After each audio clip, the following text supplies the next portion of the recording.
Hello, everybody. This is Vivica from the Nourished Caveman, and we're here for another interview with the Keto Paleo Life. And today's guest is my new friend, Mm, David Korsunsky. And he's here today. David is part of an amazing company and a project called Heads Up Health. David is a scientist and he has a quite complex bio, which you're going to find under the way too video. nerdy. Way too nerdy. Too nerdy to even read it. No. Let's not even read it. It's too nerdy.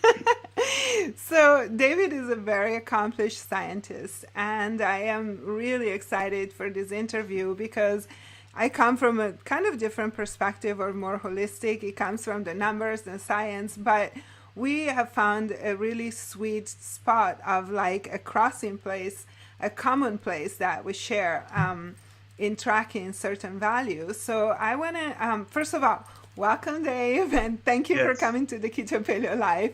Yes, thanks. I'm really excited for our conversation. And by the way, he beat me to it because I have been interviewed for his podcast, and that interview will be out soon. It's not out yet, sometimes in the next few weeks, right? Yeah, that should be coming out shortly. We also had a chance to meet in person That's right. recently. So yes, our friendship has begun. So it's great to be here. Thank you. And it's always great to like meet people that are kind of on the same page with you and in the same field. So we get the chance to really like pick each other's brains. And, I work from home. I don't get out much, so I don't get to do that very often. So that was really Mm-hmm. fun. Um, let's talk about Heads Up Health for Yeah, to start with, and sure. tell us about your project because I have signed up for his software, and I'm about when I come back from vacation in September, I'm gonna start implementing it into my practice with my Mm-hmm. patients, and I'm Yep. really excited about that.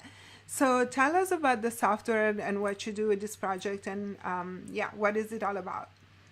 Well, it started with my own health transformation.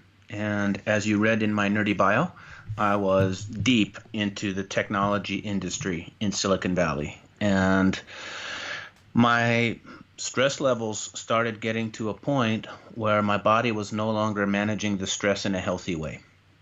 And so the stress started showing up in unhealthy physical manifestations. So examples of that were just like rapid heart rate, the inability for me to fall asleep because I was under so much pressure that as soon as my body would drift off, it would get jolted awake. Yep, Yeah, it was been there. awful. Ugh. I know that And feeling. so like I'd have to put on a meditation. I had these guided meditations and it'd be like 1 in the morning and I'd put the guided meditation on and then I'd fall asleep, tamping down the nervous system enough so that my body would let go and fall asleep. So that was an unpleasant time in my life. And I'd always been very interested in the idea of measurement because I was an engineer. Yeah. And anytime you're working with computer-based systems, you're very carefully measuring things. In this case, it's the performance of a computer system that's measured in milliseconds and other things to help you troubleshoot a system. So my brain immediately tried to put that same frame onto my health. And so I just asked my doctors for all my medical records. I had seen like 4 doctors over the years, just routine physical stuff. I never had anything serious. And I put all the lab, I got 4 different doctors sent me 4 stacks of paper in the mail, as you know, PDF files. One of them sent me my records on a burned CD and wrote the password for the PDF on the CD in a Sharpie. So this is the state of the medical system, but I put it all in a spreadsheet and I found a good functional medicine doctor. And he was able to look at the data and start detecting things that were either not tested by my conventional doctor or overlooked. Subclinical thyroid markers, as you know, looking beyond just the TSH number, Yeah. revealed some subclinical things. And also testing the microbiome, there were some infections that were present in the microbiome. And as you know, that can make work-related stress worse because not only are you stressed at work, but your body's also stressed physically from Yeah. infection. that is living in the gut. Absolutely. So I was just using the spreadsheet with my functional doctor, and he'd give me the protocol, which was dietary, lifestyle, some supplementation. I'd rerun the numbers every 3 months, and I was able to see the numbers change as a largely uneducated patient. I'd never seen these blood tests before. I didn't necessarily know what they all meant, but I was knowledgeable enough to know which ones needed to go up and which ones needed to go down. So basically then after the process, I just wanted to make this available for everybody, because it's so hard for people to get one place to look at all your information. So I just built this web program that will help you measure whatever it is. It's different for everybody. And I'm not here to tell you what you should or shouldn't measure. I just want to give you a space to see the big picture so you can turn the knobs and dials on your own health. So that's basically what it is, Vivica. It's a centralized website and mobile app for your medical records, your blood sugar readings, and other nerdy metrics like the Bristol score, which a lot of the functional doctors will do. They're like, okay, I want to know what your poop looked like, and I want to know what you ate. And that's a real thing that a lot of really good functional docs will ask you. They're like, okay. They should be. Yes, and you very quickly learn which foods are coming out properly and which ones aren't. So that's what we're working on, just giving people a way to manage the data. It's for the people who are number oriented, and I know you and I have talked about there are a lot of people who are not number oriented, and so there's other approaches to health, but mine is from the analytical perspective. Yeah, and one of the things that I really like about this project, this software, is the ability to look at everything kind of at a glance. And you have the ability to input a variety of numbers, a variety of markers that are not just like your blood work, whatever other, markers come from your doctor, if you be like your thyroid markers or, whatever general blood markers and, cholesterol, whatever, but you're also able to input, your basic measurements like your weight. Waist circumference, just simple stuff. All your measurements, your body measurements, your blood sugar. That's very important, and that's kind of what I really want to talk about. Your ketone measurements, your body mass, your body mass index. So there is kind of a compendium, and the page looks really cool. Is it okay for you if I publish a screenshot of the page? Yeah, no problem. Yeah, I can send one to you for sure. Okay, well, we'll do that, and maybe not now, but I can add it probably into the video as I edit it. And so you guys will be seeing a picture of that screenshot flash on the screen right now. I can share my screen while we're talking. Oh, really? You have it? Well, look at that. I forgot. Technology, Mr. Technology here. Yeah, let me share my screen here, and so it will show up if you're watching the video. Definitely not the high-tech person anymore. It's too fast to keep up with. Oh, man, Skype just changed their whole interface. Yes, they do that every time they update the thing. Oh, there it is. Yeah, got it. It drives me insane. I'll do this briefly because it does take a lot of the bandwidth away for our call. Okay. Can you see it, Vivica? I can see myself. Hi. Hi. There it is. Yeah. Beautiful. So here's one of our demo accounts, and you can see this is Hulk Hogan's dashboard. I just put his picture in there for fun. But this is tracking sleep, which comes from the Oura Ring, a wonderful device. It's able to bring in the individual's carbohydrates from MyFitnessPal. Nice. A lot of people, when they're going paleo keto, the first thing we want to do is some of them have never even counted calories before. Right. So what the heck does it mean to eat less than 25 grams a day or whatever number you start at? Right. And one of your favorite metrics, the blood glucose. Yep. One of the things you and I first talked about was helping people make the connection between what they ate and how high their blood sugar goes after said meal. Yep. Just that awareness alone is a game changer for a lot of people, because you don't feel your blood sugar going up, but it could be skyrocketing after a certain meal.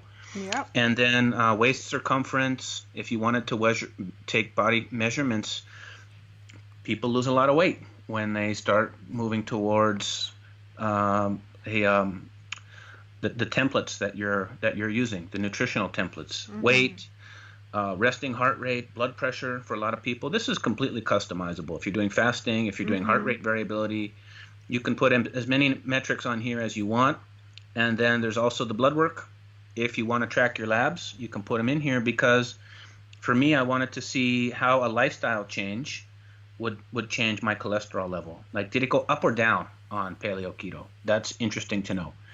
Did the triglycerides go up or down? That's something I wanted to know. So the blood work comes in here, and then there's a number of other tools to help you measure things over time. So that's just a really quick introduction. I'll turn the screen share off. People can go check it out themselves if they want to, but that's a quick visual on how the system works. Thank you. And yeah, I really think that for me, there is great value in this kind of tracking. And there is a lot of discussion about the positive or negative values and benefits of tracking in the keto community out there in general, for people who, especially people who are trying to lose weight. There is a whole conversation about eating, mindfulness, intuitive eating, tracking, obsessive tracking, eating disorders, which I think is something that we need to be aware of, but it's a little bit of a separate conversation, I feel, from what we are trying to achieve here. For me, I try to compare this kind of tracking to training wheels, because when we learn how to ride a bicycle, we're not always going to use the training wheels, but good luck trying to ride a bicycle without the training wheels when you're a little kid. You get a few scrapes. Yeah, many. But, those training wheels will give you the confidence to know how to acquire balance. Once you have achieved balance, some balance is not really something you can explain.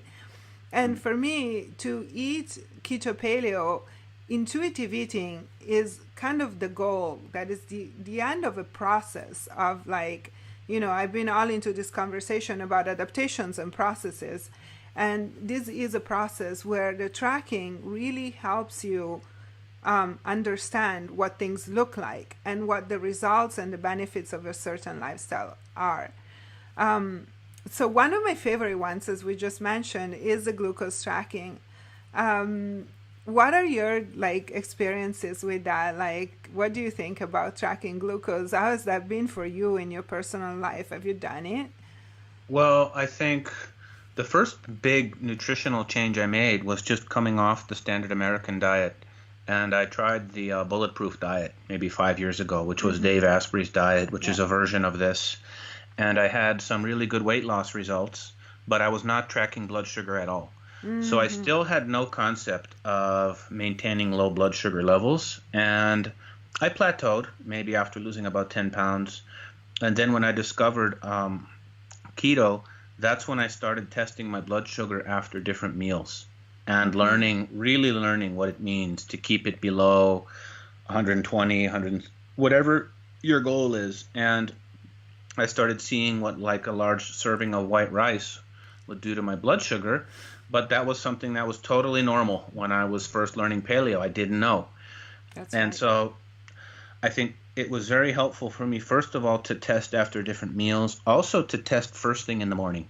And just watch my fasting glucose start to come down, and then be able to see the ketones start to come up. So it was extremely educational for me. And in a more general concept, I think what excites me is the problem with a lot of blood sugar testing is people don't like to prick their finger. And if you don't have a chronic disease, it's even less likely you're going to prick your finger, like just the general public, for example. But I know that there is technology being developed by Apple and Google and other companies where people don't even have to prick their finger. The Apple Watch will just be able to read from a piece of tape under the watch. And now everybody can start to learn the correlations themselves. Does it mean you never have to eat that food again? Absolutely not. But so many people do not even have the basic awareness between food and blood sugar, and that's why we're all getting these metabolic diseases. Yes. You have a young child sugar spiking 30 times a day. It's not long before they have childhood obesity and childhood diabetes. So I think as a society, the more awareness we can bring to blood sugar testing, the better. It was very educational for me personally. And like you said, it's training wheels. I don't Yeah, have to do it very often anymore because I've learned it all. right.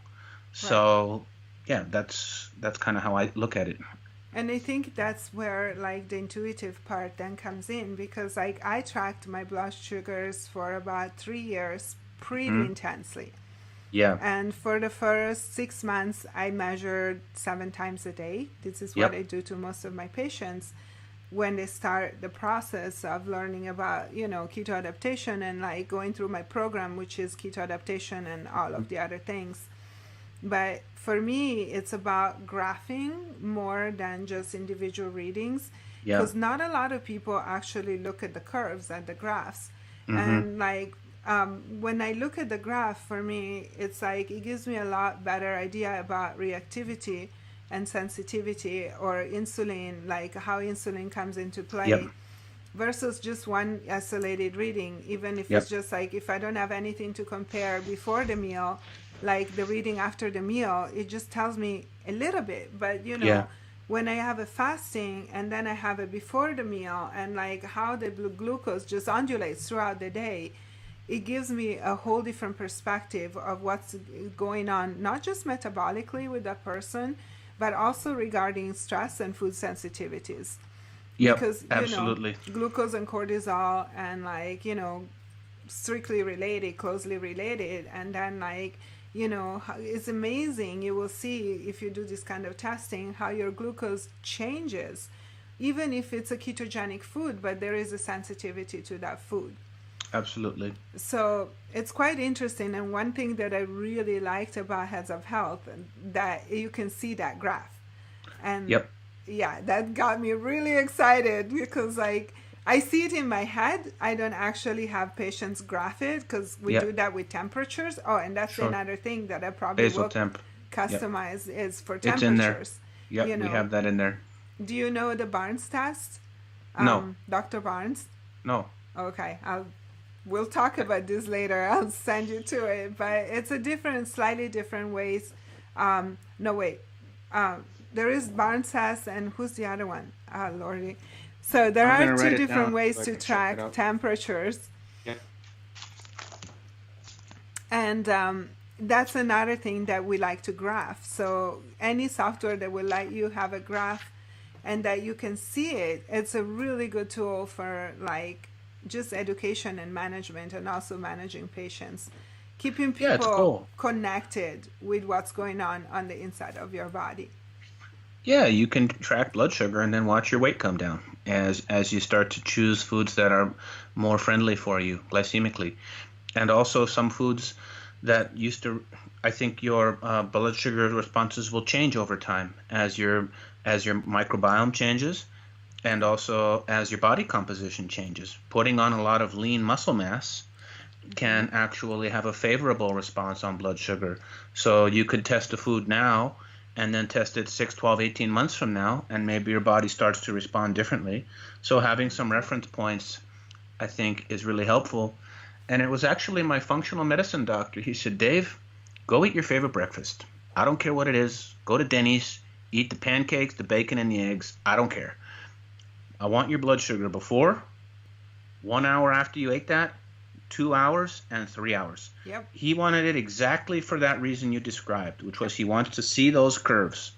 And that's what started getting me thinking about how we could make this easy for anybody to track it and store it. And I know that you do that with your clients, and I think it's awesome. It's like, hey, you want to work with me? Here's the deal. You're testing 7 times a day for the first few weeks until I get a sense of like where you're at metabolically. Yeah. Yeah, and like I really like the fact that we can keep everything together, because sometimes it's like you need that at a glance view. And like as an holistic practitioner, this is what I do, is like combining, like the numbers for me are one tool, and I Hmm. use different tools, but like the idea is to combine everything and trying to get a general picture, and as depth as you can, in depth as you can go, but also as whole as you can go about what's really going on with that person. Yeah. So the numbers are definitely a big thing, especially now with all the new tests coming up, and I know that you know a lot about it, and like, you know, there are a lot of new markers being tested, and like, you know, more refinement, and like companies like Viome. I was just starting to listen to your podcast with Viome. I So have the test sitting right here. I just keep forgetting to actually do send it. it in. Yeah, so that's one that I haven't sent in yet, but it's the kit is right here. So I'm excited to see the results from that one. I know I need to order that one for myself too, just even out of curiosity. I don't have any gut problems, Yeah, luckily, but it's still yeah. like I want to see, you know, those are all really interesting. It's like a detective story for me.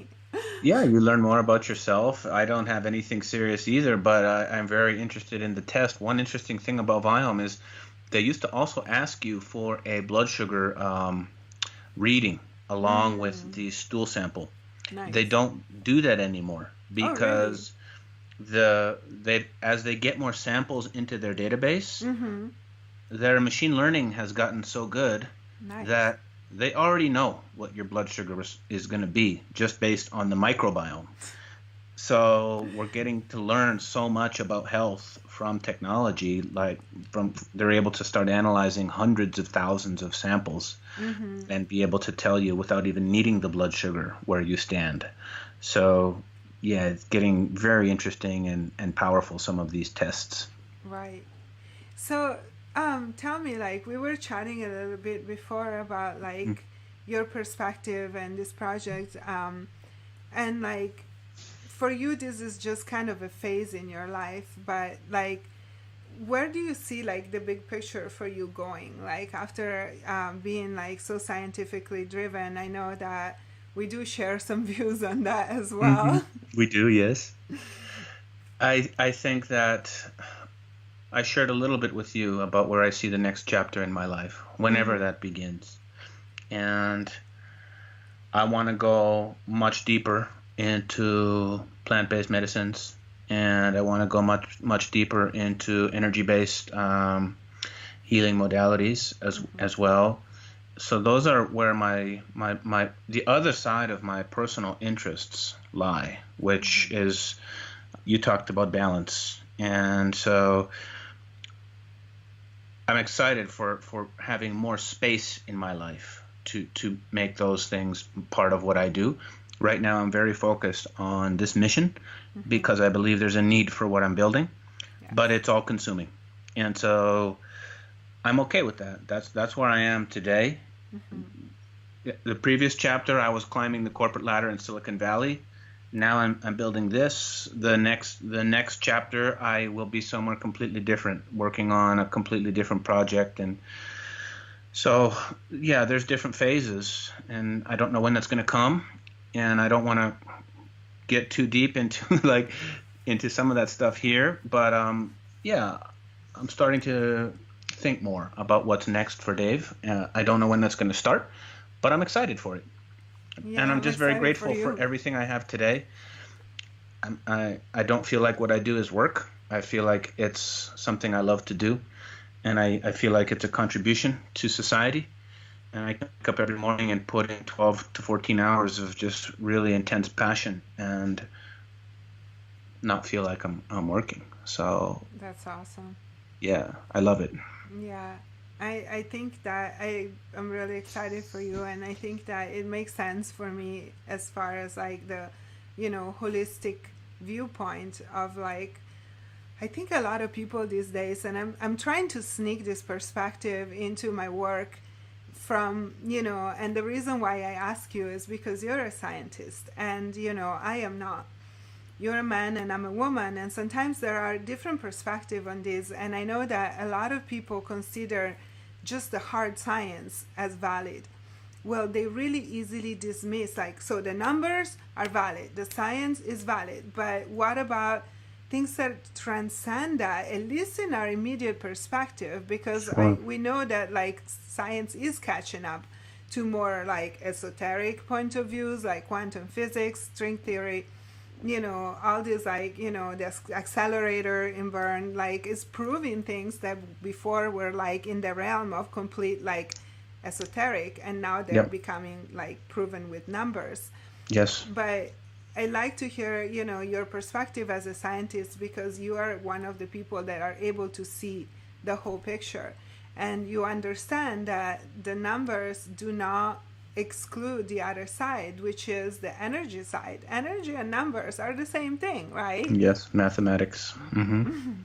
And it's not because we are not, we don't need to exclude the science. We don't need to exclude what we call science, at least the blood tests, the glucose readings, all of it. We don't need to deny those just because we look at the person as a holistic. Like, I work a lot with emotions with my patients, and like my conclusion after 5 years of practice is that all disease is rooted in emotional trauma. And yes, diseases may be quantifiable with numbers and emotional trauma, but not quantifiable. But what opens the door for physical illness for me is always like imbalances in emotion and development. That is what sits at the root, and sometimes those roots are deep. So Yep. when you treat somebody holistically, that you have to see both sides. So sorry I had to sneak that in there. No, I could not agree with you more, Vivica. I have a lot of my own thoughts on that. And it's interesting. I was at the Best Answer for Cancer conference in Orlando maybe 3 or 4 months ago. The conference is run by a cancer survivor thriver, Annie Brandt. And other practitioners were there, other survivors were there who were given terminal diagnoses.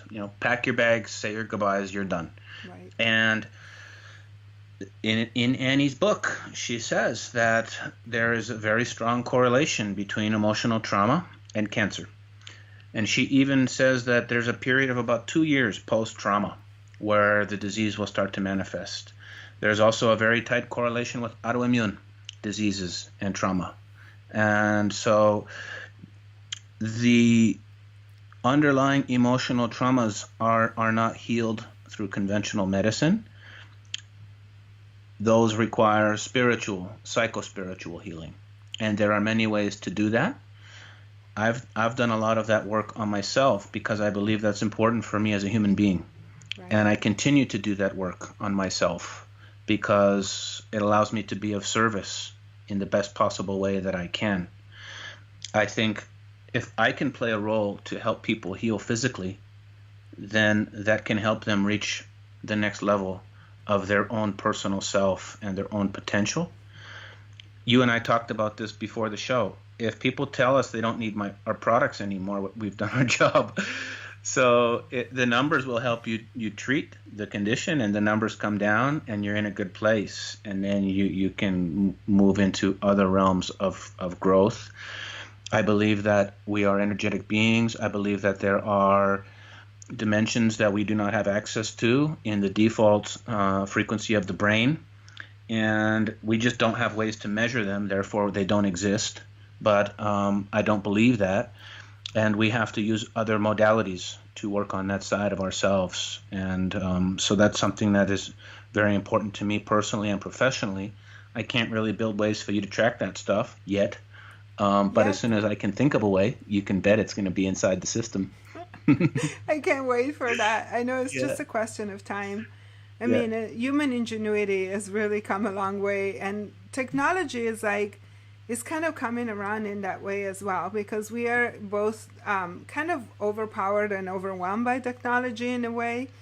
Oh man, it took us 15 minutes to get the microphones working today before we could start talking. I know, and I grew up in analog times, so digital came about when I was a fully operational adult. So that tells you how old I am. Yeah. Well, it's cool because we're like the last generation that has that perspective, right? Going forward, everybody's like day one digital. Yeah, I know. Yeah. So I feel like there is that impact of technology where you're like, this is taking off in a whole new direction. But again, I feel also like we're going full circle. Mm-hmm. And I think that's, in a wider perspective, that's really where we have to go if we're going to survive on this planet. And this topic has been coming up a lot in my videos and interviews, and where are we going as humans? And we need more healers, right? We need more healers in general. I think, and that's not a doctor. The healer is a different type of practitioner, if you want to call it that. But I think the world needs more. Well, you know what I tell my patients every day is that you are the healer. The Mm-hmm. only real healer is inside 100%. Yeah, of that's you. beautiful. And Hmm. like what I'm here to do is to assist and Same to here. open up that possibility to find your own inner healer, because all of us, every single one of us, have the opportunity to heal. The road to healing might not always be fun and pretty. It's definitely like not the easy road down, but it's a rewarding road uphill, you Yep. know. And healing is possible for everybody. It's just a question of like the right tools, you Hmm. know, and like tools like tracking just from your simple humble little friends like your glucose meter and your ketone 20 meter, bucks, Walgreens. you know, Yeah. to more Get, fancy little friends like the Aura Ring, or, you yeah. know, what's the Yeah. name of that glucose meter that I always forget, the one that you keep on? Oh, the Libra. Libra, Libre? yeah. I Libre? never Yeah, remember Libra. that name. Can't remember. Yeah. Yeah, it's a Libra or something like that. Yeah. So from those little tools to like everything else that we use for healing, like, you know, counseling or, you know, coaching or just like meal plans, anything, being in Yep. ketosis Yep. or like being carnivore, which is like you've almost got into the carnivore experience, but Tools. These are tools. not yet, Yes. quite yet, right? Yeah, Um, all yeah, tools. I'm getting there. I've just been traveling so much that it's hard for me to prepare. So now that I'm back home for the next few months, I think I'll have a Stock up better the shot. freezer. Yeah, exactly. I did actually yesterday, so I got to Nice. get to some cooking now. Woohoo. Yeah. Yeah, it's actually I have suspended my carnivore experiment because I'm about to go on vacation. Yeah. And I'm gonna go back in seriously once summer is at the end, it's colder, and like I'm gonna That's a also good be idea. sitting It's a down good and wintertime focus. project. Yeah. Yeah, it definitely takes a minute to adapt. So Yeah. like I was discussing this with clients and with doctors that I interviewed and everything, but yeah, the adaptation time is real and sometimes not pretty. Yeah. Well, you and I talked about like what we were going to cover here and like what would you even measure to know if carnivore was good or bad for you.